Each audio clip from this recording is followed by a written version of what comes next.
Banjir lahar hujan Gunung Semeru menerjang wisata air terjun Tumpak Sewu di Desa Sidomulyo, Lumajang, Jawa Timur. Material banjir menerjang hingga membuat aliran air berwarna kecoklatan. Sejumlah wisatawan yang terjebak di dasar air terjun mencoba menyelamatkan diri. Akibat banjir lahar Semeru, seorang operator alat berat terseret derasnya arus hingga tewas. Kejadian berawal saat korban berusaha menepikan eskavator dari terjangan banjir lahar, namun belum sampai di tepian sungai, banjir lahar datang hingga menyeret eskavator tersebut. Informasi sementara ada, tapi ini masih dalam pendalaman dari dari aparat kepolisian. Ini penambang dari mana dan lain sebagainya.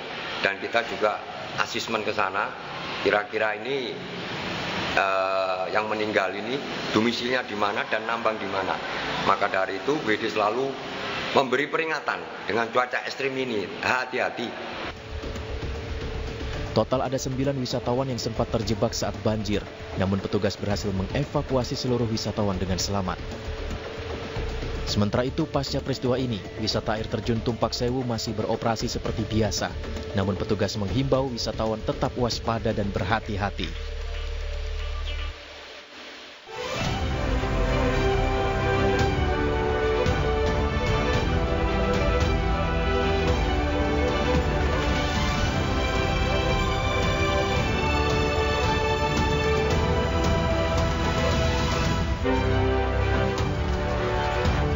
Bangunan di Tambora, Jakarta ludes terbakar yang diduga akibat korsleting listrik.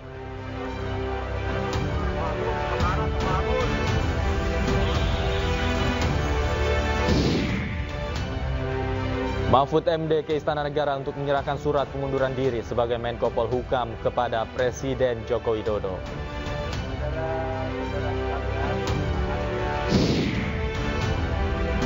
Juru bicara TPN Ganjar Mahfud, Aiman Wicaksono, datangi divisi Propam Polri, adukan penyitaan telepon genggam miliknya oleh penyidik.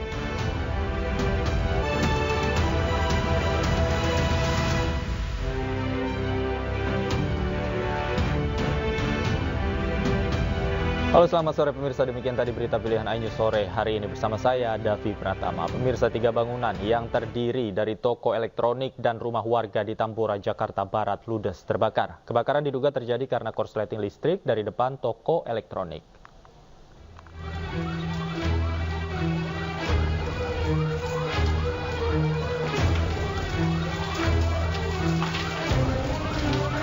Kobaran api dengan cepat menyambar dan menghanguskan sedikitnya 3 bangunan di Jalan Betet, Tanah Sereal, Tambora, Jakarta Barat, Kamis siang.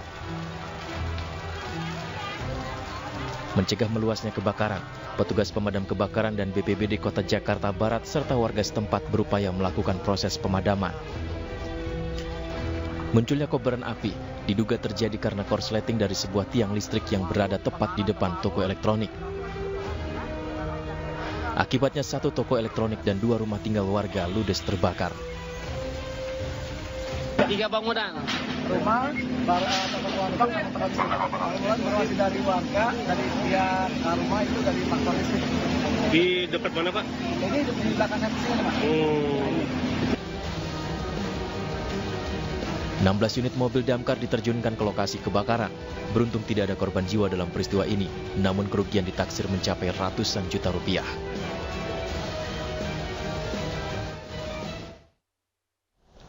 Pemirsa, Menteri Koordinator Politik Hukum dan Keamanan Mahfud MD menemui Presiden Joko Widodo di Istana Negara untuk menyerahkan surat pengunduran dirinya. Presiden Jokowi menyatakan menghormati keputusan pengunduran diri Mahfud MD dari Kabinet Indonesia Maju. Hari ini calon wakil presiden nomor urut 3, Mahfud MD, menyerahkan surat pengunduran dirinya dari jabatan Menteri Koordinator Bidang Politik, Hukum, dan Keamanan secara langsung kepada Presiden Joko Widodo di Istana Negara Kamis sore. Sebelumnya Mahfud MD memilih mundur dari posisi Menko Polhukam saat melakukan safari politiknya di Lampung Tengah. Mahfud mengaku keputusan itu diambil untuk menghindari penyalahgunaan fasilitas negara saat kampanye jika tetap menjabat sebagai menteri.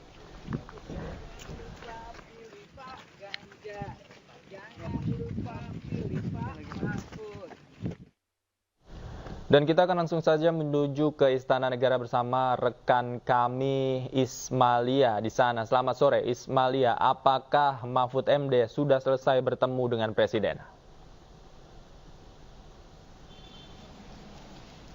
Ya, selamat sore Davi dan juga pemirsa. Memang benar hari ini Menteri Menko Polhukam Mahfud MD ini datang ke Istana Negara Republik Indonesia yang tadi infonya sudah sampai pada pukul 16.20 dan saat ini memang masih berada di Istana Merdeka.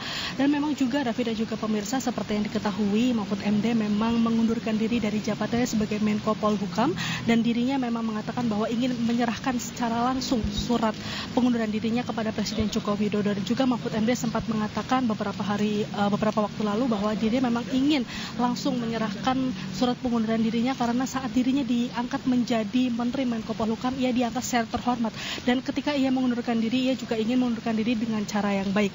Dan juga Davi dan juga pemirsa, pengunduran diri dari Mahfud MD ini merupakan komitmen mantan Ketua Mahkamah Konstitusi ini untuk menjaga independensi selama proses Pilpres 2024. Dan juga Mahfud MD ini mengatakan pengunduran diri dari jabatan Menko Polhukam sebenarnya sudah dibicarakan sejak dirinya diusung sebagai calon wakil presiden nomor urut 3 mendampingi Capres Ganjar Pranowo. Juga Davi dan juga pemirsa, saat ini memang Mahfud MD dan Jokowi masih dalam pertemuan di Istana Merdeka. Nantinya kami juga akan menunggu statement dari Mahfud MD untuk memberikan statementnya setelah dia menyerahkan surat pengunduran dirinya kepada Presiden Joko Widodo. Dan memang untuk rencananya setelah dari sini Mahfud MD akan menuju ke kantor Kementerian Menko Polhukam untuk melakukan konferensi pers di sana. Sampai saat ini kami masih menunggu statement dari Mahfud MD. Kembali ke studio Davi. Baik, terima kasih Ismalia atas laporan Anda langsung dari Istana Negara. Selamat bertugas kembali. Kami tunggu update-nya nanti seperti apa. Mahfud MD menyatakan mundur dari jabatannya sebagai Menko Polhukam Republik Indonesia. Pernyataan ini disampaikan Mahfud saat giat kampanye di Lampung Tengah.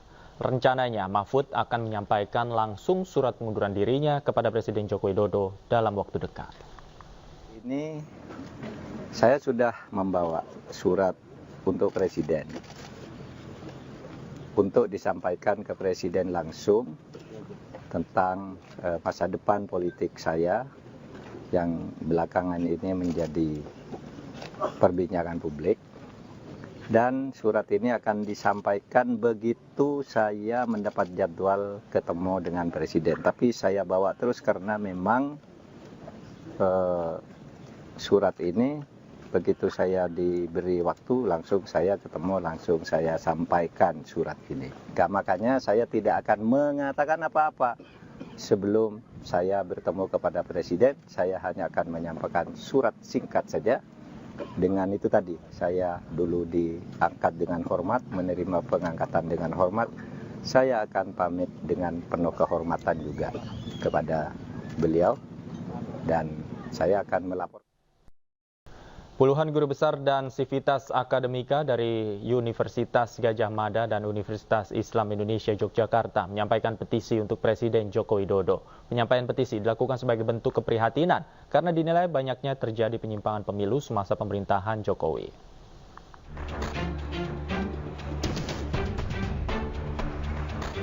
Sejumlah sivitas akademika yang terdiri dari guru besar, dosen, mahasiswa, hingga alumni UGM Yogyakarta menyampaikan petisi untuk Presiden Joko Widodo.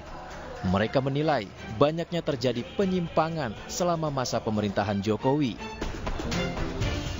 Lewat petisi Bulak Sumur, sivitas akademika UGM meminta dan menuntut Presiden Jokowi, aparat penegak hukum, semua pejabat negara dan aktor politik yang berada di belakang Presiden untuk segera kembali ke koridor demokrasi, serta mengedepankan nilai-nilai kerakyatan dan keadilan sosial. Mereka juga mendesak DPR, MPR untuk mengambil sikap dan langkah nyata dalam menyikapi berbagai gejolak politik yang terjadi selama pemilu 2024. Kami, sivitas akademika Universitas Gadjah Mada, setelah mencermati dinamika yang terjadi dalam perpolitikan nasional selama beberapa waktu terakhir, sekaligus mengingat dan memperhatikan nilai-nilai Pancasila serta jati diri Universitas Gadjah Mada, dengan ini menyampaikan keprihatinan yang mendalam